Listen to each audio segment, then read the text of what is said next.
नमस्कार दोस्तों। तारीख थी 22 जनवरी 2022। हरियाणा के सोनीपत जिले के गन्नौर थाने में 22 साल की लड़की की गुमशुदगी की रिपोर्ट दर्ज करवाई जाती है। रिपोर्ट दर्ज होते ही पूरे पुलिस महकमे में टहलका मच जाता है, क्योंकि गायब होने वाली लड़की ने कुछ समय पहले ही एक प्रतिष्ठित एग्जाम पास करके कनाडा की बड़ी यूनिवर्सिटी में एडमिशन पाते हुए जिले भर में चर्चा बटोरी थी और फिलहाल कनाडा में रहकर पढ़ाई कर रही थी। वह लड़की हाल ही में वापस हरियाणा आई थी। केस दर्ज होने के बाद मामले की जांच के लिए केस क्राइम ब्रांच को सौंप दिया जाता है। महीनों तक जांच चलती रहती है, लेकिन पुलिस के हाथ खाली ही रहते हैं।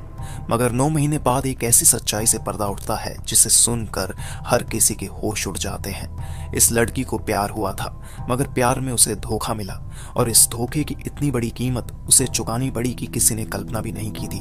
पूरी कहानी सुनकर आप भी चौंक जाएंगे और शायद आप भी प्यार करने से पहले 10 बार सोचेंगे। इस घटना को अंजाम देने के पीछे की वजह बहुत ही अजीब थी। तो आखिर क्या है इस घटना की पूरी कहानी? लड़की के साथ क्या कुछ हुआ था और घटना के पीछे की वजह क्या थी? चलिए जानते हैं सब कुछ डिटेल से।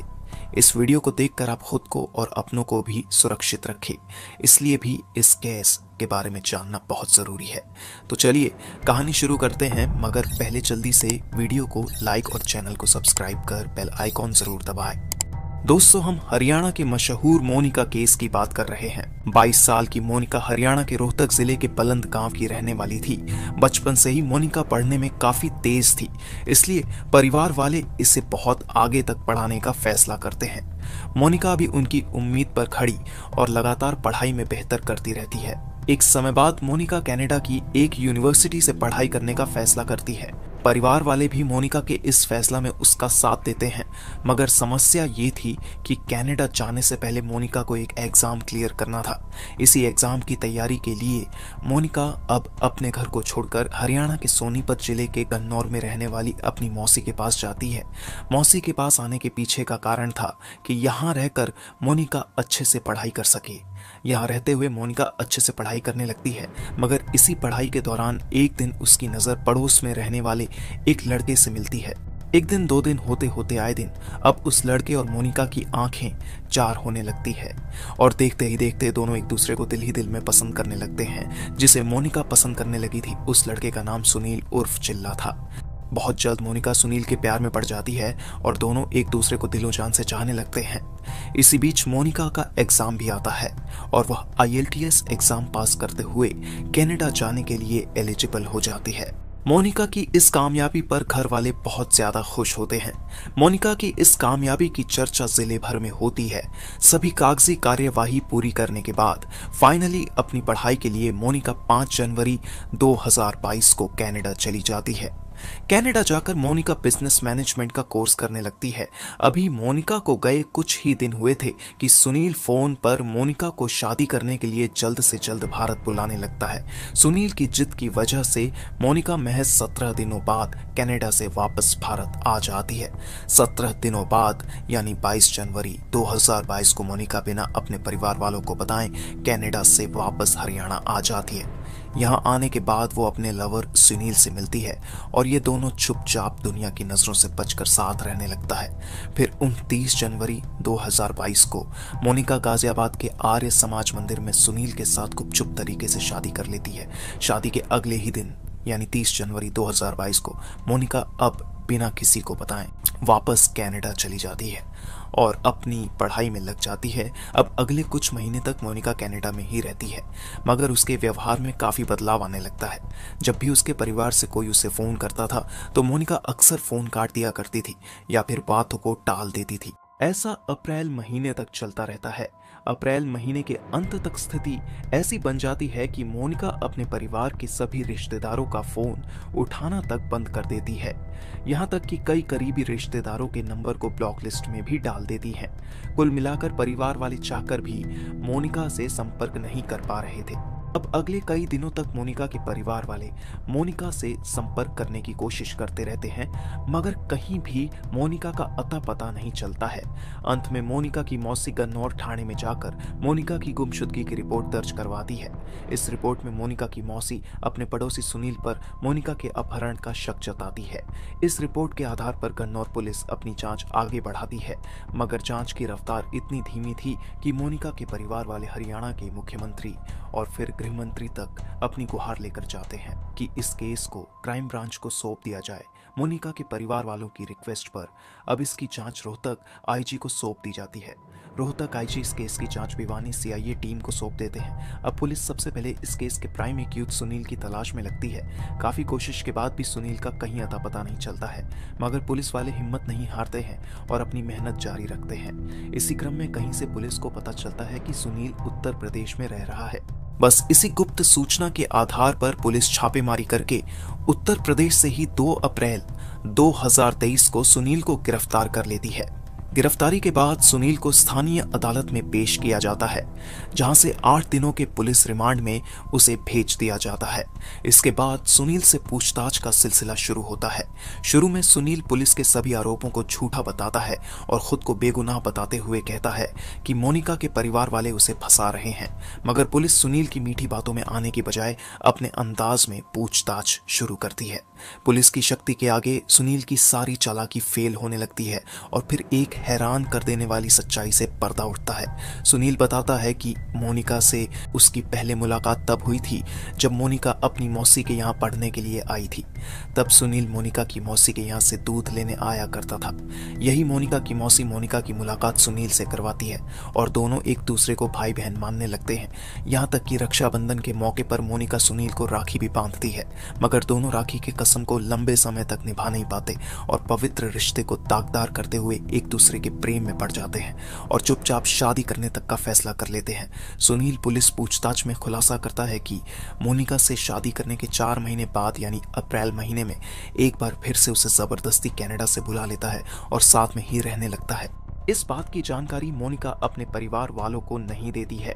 यही वजह थी कि मोनिका ने अपने परिवार वालों से फोन पर बात करना और अवॉइड करना शुरू कर दिया था और कई करीबी रिश्तेदारों को ब्लॉक भी कर दिया था। सुनील के खुलासे के मुताबिक सुनील और मोनिका दुनिया की नजरों से बचकर अगले कई महीनों तक साथ रहते हैं और समय समय पर ठिकाना बदलते रहते हैं। शुरू में तो इन दोनों में बहुत ज्यादा प्यार रहता है, मगर समय के साथ रिश्तों में कड़वाहट शुरू होने लगती है और यह कड़वाहट इतनी ज्यादा बढ़ जाती है कि अब हर पल इन दोनों में झगड़ा होने लगता है।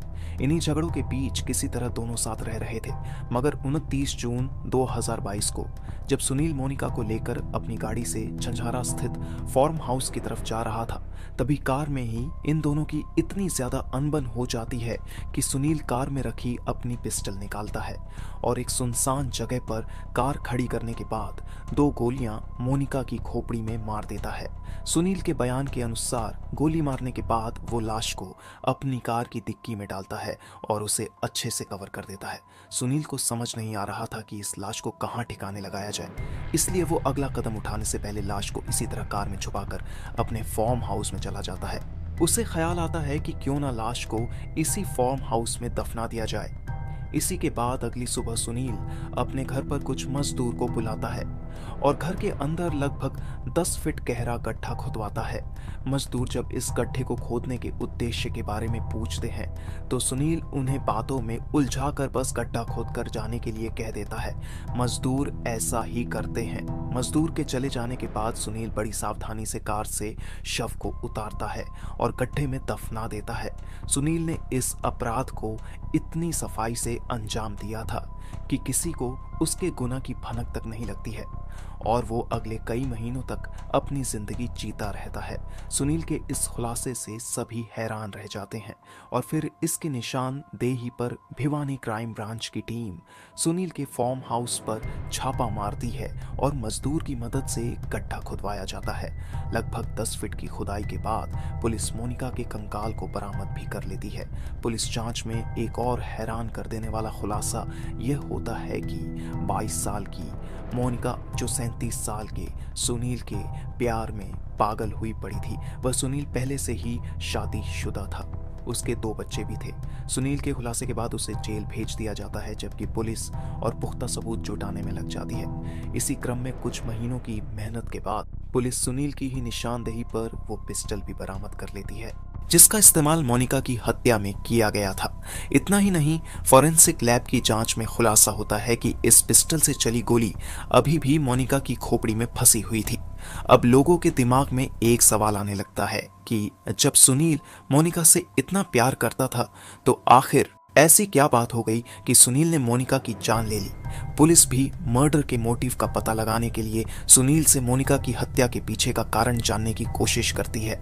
इस पर सुनील खुलासा करते हुए कहता है कि दरअसल वो अपनी शादीशुदा जिंदगी से खुश नहीं था, इसलिए वो किसी भी हाल में कनाडा जाना चाहता था। मगर काफी कोशिश के बावजूद कनाडा जाने का रास्ता उसे नजर नहीं आ रहा था। इत्तेफाक से इसी दौरान उसकी दोस्ती मोनिका से होती है। जब सुनील को पता चलता है कि मोनिका पढ़ाई के सिलसिले में कनाडा जाना चाहती है, तो जानबूझकर सुनील मोनिका से और नजदीकियां बढ़ाने लगता है और इस जुगाड़ में लग जाता है कि जैसे ही मोनिका कनाडा जाएगी, वो भी उसके साथ कनाडा चला जाएगा। इसलिए मोनिका के कनाडा जाते ही सुनील फिर से उसे भारत बुलाता है और उससे शादी करता है। वह अपनी शादी को बजाते कोर्ट में रजिस्टर्ड भी करवाता है, क्योंकि मोनिका को कनाडा का परमानेंट वीजा नहीं मिलता है। इस कारण एक समय बाद सुनील को उसका अपना कनाडा जाने वाला प्लेन फेल होता हुआ नजर आने लगता है। इसके अलावा शादी के बाद जब दोबारा मोनिका कनाडा से भारत वापस आई, तो वो वापस कनाडा जाने से मना करने लगती है। इस कारण सुनील को डर सताने लगता है कि अगर मोनिका वापस कनाडा नहीं गई, तो उसका राज सबके सामने आ जाएगा और उसके कनाडा जाने के सपने पर भी पानी फिर जाएगा। बस इसी के बाद दोनों में अनबन बढ़ने लगती है। सुनील अक्सर मोनिका से कनाडा वापस जाने की जिद करता था, जबकि मोनिका किसी भी हाल में भारत में ही सुनील के साथ रहने की जिद करती थी। बस इसी बात पर इन दोनों के रिश्ते बिगड़ने लगे और यहाँ तक बिगड़ गए कि एक दिन गुस्से में आकर सुनील ने मोनिका की गोली मारकर हत्या कर दी और लाश को दफना दिया। सुनील अपने इस गुनाह को छुपाने की जी तोड़ कोशिश करता है, मगर वो लंबे समय तक ऐसा नहीं कर पाता है और फाइनली 9 महीने बाद उसके गुनाह से पर्दा उठ ही जाता है। फिलहाल की इसकी स्थिति की बात करें तो सुनील पर मोनिका के मर्डर के अलावा सबूत मिटाने और धोखाधड़ी के भी मामले चलाए जा रहे हैं। हैरानी की बात तो ये है कि सुनील पर पहले से भी हरियाणा के अलग अलग थानों में कई आपराधिक मामले दर्ज थे, मगर अब तक उस पर कोई कार्यवाही नहीं हुई थी। फिलहाल सुनील जेल में बंद सजा के ऐलान का इंतजार कर रहा है। इस मामले में मोनिका के परिवार वालों ने 7 अन्य लोगों पर भी मोनिका की हत्या की साजिश में शामिल होने के आरोप लगाए हैं। फिलहाल पुलिस उन आरोपी की भी जांच कर रही है। इसके अलावा मामले में पुख्ता सबूत भी जुटाए जा रहे हैं, ताकि अपराधियों को कड़ी सजा मिल सके। वैसे तो यह अदालत तय करेगी कि सुनील को उसके की क्या सजा मिले, पर फिर भी आपके अनुसार सुनील को क्या सजा मिलनी चाहिए, कमेंट बॉक्स में जरूर बताएं। ऐसी ही और क्राइम कहानी सुनने के लिए अभी चैनल को सब्सक्राइब करें।